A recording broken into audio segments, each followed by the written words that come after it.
pagi. Baik. Di sini saya akan mempresentasikan hasil praktikum saya. Suatu hari ada seorang ibu dan anak yang bernama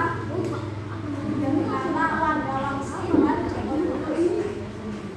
Joko Tulus adalah anak yang rajin membantu, tetapi ia sering diejek oleh warga sekitar karena mempunyai ayah.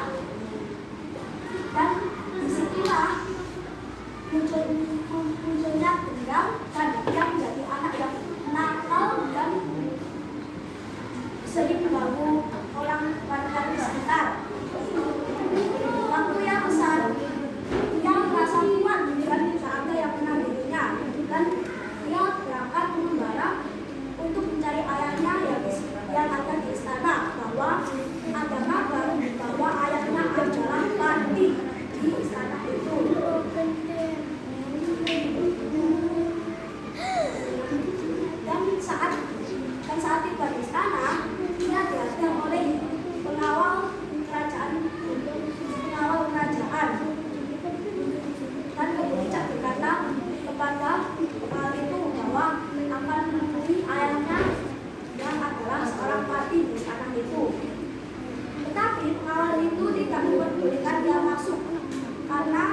akan bertarung.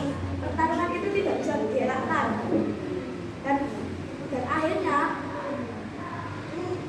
mereka bertarung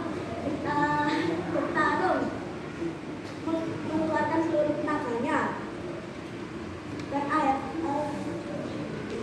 Dan terbentuklah sebuah hijau dan merah. Hijau adalah hijau dan abang, dan terbentuknya sebuah jombang. Terima kasih, sekian dari presentasi saya. Selamat pagi. Oke.